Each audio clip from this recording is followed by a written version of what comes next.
this guy on LinkedIn is pretty popular. And this guy is Grant.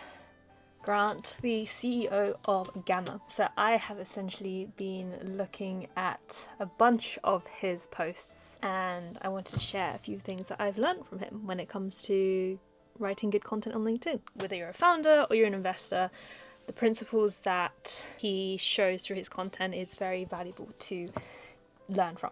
You know, as you can see, he posts really consistently. He does a lot of screenshot posts of other people's posts, photos, graphic, Gary Tan's post, screenshot, another screenshot of Dan Koh's posts. He uses other people in his content.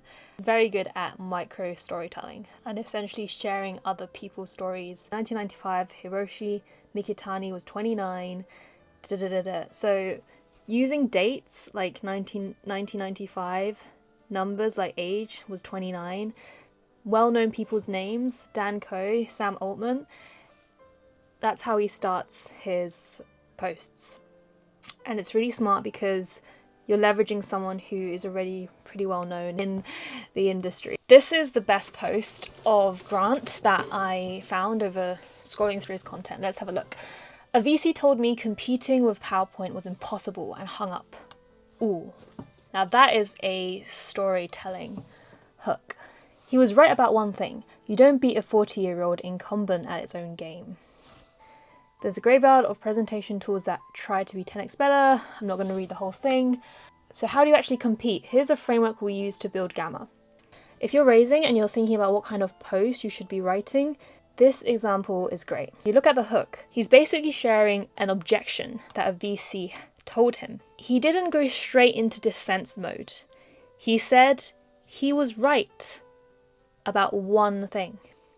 So he didn't go straight into bashing the investor saying, you're wrong, I'm right, this is why. He showed understanding. And then he goes into saying there's a graveyard of presentation tools that try to be 10x better. Same canvas, same mental model, slightly nicer templates. They all died. Being 10x better at one thing is no match for being pre-installed in every company in the world. So how do you actually compete? Now this is interesting. So he agrees and then he goes into like, okay, well, we're still building Gamma. So like, this is how we're competing. We're building it because we probably already know that there are other tools out there. And, you know, if I was an investor and I was looking at this post, I'll be like, okay, I'm thinking the same thing. I'm also thinking about this objection. And Grant has essentially handled the objection in his content. So he talks about how are they competing? Number one, map their game board. So he's explaining now how he's how's he doing it. Number two, find the untouchable constraints. Number three, use a text shift. So as an investor, I would be reading this. I would be like, trying to understand his point of view. AI should accelerate your primitives, not replace them. If you're competing with an incumbent, ask one question. In what way could your product be so different that they can't follow without disrupting themselves? If your answer is better design or we use AI, you're focused on being better.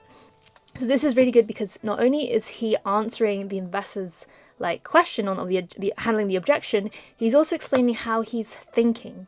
You know, he's thinking, in what way could Gamma be so different that, you know, the competitors can't follow without disrupting themselves? That's what he's thinking. And that is another really good insight for an investor because the investor is very much trying to understand the founder. You know, how do they think? Do I feel like they have what it takes when, you know, other problems come up? It's also really insightful for a founder who's also on the journey because he's probably a few steps ahead than the founder who's reading this. And then he of course has a very simple graphic that's really nicely designed to explain it. So yeah, love it. Love this post. So the second best post is this one.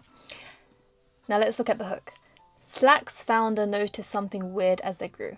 Every young PM project manager they hired immediately wanted to hire someone. When he asked why, that person would do the product management and I would do strategy. Okay, this is interesting. This is a cool hook because like he said, Slack, you know, everyone knows Slack, noticed something weird about as they grew, So using a credible company where everyone knows them, noticed something weird as they grew. This is like capturing someone's curiosity. And then he goes straight into it. Every young PM they hired immediately wanted to hire someone. When he asked why, so that's when you like kind of cut off and you need to like basically click to see more. Yeah, and then this is like goes into storytelling mode. That response reveals a physics problem eating your company, because these weren't bad people, they were smart and ambitious. That's what made it dangerous. Interesting. Given their system, asking for headcount was the rational move. Career progression correlates with team size. Comp bands jump when you so they ask for more people, everyone does. The post works because it combines a deeply like relatable frustration, like too many meetings, with a really bizarre visual that doesn't really make sense at the first glance. And I think the question that he shares, the one that Slack founder asks, is also something that other founders have also probably gone through. It's using a historic example like the British Navy to basically prove the point. So the visual choice of cats on a boat is obviously like a pattern interrupt, because most LinkedIn posts are like, photos and, the classic ones that we see on a laptop and all that kind of stuff. But this one is different. And it's also like a metaphor as well, because the post mentions the British Navy and the image is a boat, so it's quite playful. And the repost to like ratio is also really high, which means that the content really resonated with people and they felt like compelled to share it, basically. So like, what does this post tell me about Grant? It tells me that he values, like, if I was an investor and I was like reading this post, like, okay, what does this tell me about Grant? Like, it tells me that he values basically building a high performance team. He cares about building a team of people that actually do the work. He's probably more of a structural thinker as well. He's really showing himself that he's a really authentic leader. Maybe even signals that he's someone who knows essentially how to recruit top talent. And I think this post is probably less for the investor, more for the founder. The third best post from the last 40 posts I analysed is this video, which is just like the hook, the post, the copy is just like one sentence. It's, had a special friend visit the office today, but he might have gotten too comfortable. What I like about this hook is it's like a curiosity hook. He had a special friend. So like, who is this special friend? He might have gotten too comfortable. Like, what did he do? Like, he's too comfortable? Like, so that makes me want to stop and watch the video. So let's watch the video. Your friend Brian doing, by the way?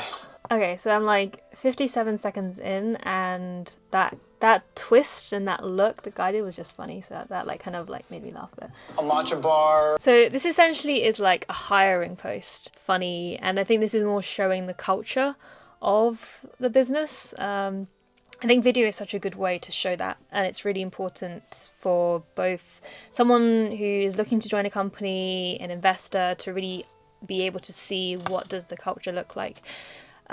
So yeah, from originally looking at the posts, I felt like Grant is someone who, very much learns from other founders' stories, very much kind of building in public, very ambitious, visionary. But the video made me see another side of him, which is more on the funny side. So that's like different and new. And yeah, no wonder this did well as well. Okay, there are other posts, but I am gonna go to the post that I like, which is always the story, the origin post. So let's have a look. So Gamma's origin story was ranked 5th out of like the last 40 posts that he did. So Gamma didn't start with AI. It started with 3 co-founders, 5 years at a company that didn't work out like we had hoped, and a chip on our shoulder we couldn't shake. That is a really cool hook because it's a hook that I would write as well. It's authentic, it's real, it's very much relatable to a lot of founders. I definitely relate to that. Like, as an investor, I would probably like look at that and I'll be like, ooh, someone with a chip on their shoulder, great. Exactly what I the kind of founder that usually never gives up. So that's cool. As founders, I think you have this like weird gut internal feeling where you're like, there's something about this idea. There's something about what I'm doing right now that I just think it's gonna work. And just this kind of like motivation where you just can't really explain to other people. Investors that have a lot of experience and also founders themselves before would really understand this. Like, I think every single investor always wants to know why someone is building what they're building. So the origin story is really, really important to like double down on. And yeah. Okay, let's go into this. 2020, peak pandemic. I was living in London, whisper pitching US investors from 8 p.m. to 2 a.m. in the tiny space between our kitchenette and the laundry room. I love how specific this is because it really gets you to like imagine how he must be feeling. Like, it's just screaming early stage founder who has a lot of resilience, belief, passion, who's willing to stay up late and is really like saving all the money, putting everything into the idea because, yeah. In my third pitch of the first day, an investor stared at me and said, "This has to be the worst idea I've ever had." Everyone likes this like comeback story. So, you know, like everyone, like if we break this post down and look at the story arc, I think it'll be really interesting. Yeah, let's do that. Like, just like if you look at the post, that it's timestamp 2020, 2022, 2023, 2025, 100 million ARR, 70 million users, profitable for 2 years. And yeah, the visual is awesome. Like a photo of, I mean, is this like a real photo?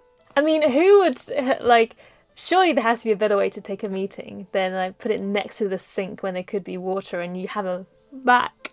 I don't know. I would probably like take the meeting on a floor or something, not next to water, because I've had bad experiences with that. But besides the point, let's go into this post a little bit deeper. So a story arc is a pathway of change that a narrative follows from beginning to end. It typically follows 3 phases. So you have the setup, you introduce the character, the goal, the inciting incident, problem that forces them to act. And then usually there's a struggle, there's conflict. The character faces some kind of obstacle. And then you have the resolution, the new normal. So if we look at this post and we look at the beginning, it's like the inciting incident is like the worst idea. The art begins with a moment of high conflict in 2020. You know, Grant describes his pitch in a cramped space, you know, a harsh rejection. It basically establishes like the underdog theme. And then of course you have it, the rising action, the false victory, and the pivot. So the story moves into 2022, the team experiences a false peak. Even though they won product of the day or the month on Product Hunt, they got 60,000 signups. Grant admits that the growth felt wrong and the word of mouth was weak. So they then hit like a crisis point. So of course you get to the breakthrough. So the turning point happens when the team spends 3 months obsessing over the first 30 seconds of the product, wiring AI directly into the onboarding to solve the blank page problem, and they transform the product from a tool into a magical experience. And then of course after the breakthrough you end with exponential success. Woo! The new normal, scaled to 100 million ARR, 70 million users. Very lean team, 50 people, profitable in 2 years. So like the post ends with a call to action to other founders. Failed before, don't try to get rid of the chip on your shoulder. Aim it in the right direction. Sweet, nice, I like it. So I hope that you guys learned as much as I did by analysing Grant's posts. Grant, if you watch this, thanks for writing your posts. Very interesting stuff, and I think a lot of founders and investors would take a lot of inspiration from you. And yeah, I'm probably going to do more of these posts. What do you guys think? Let me know.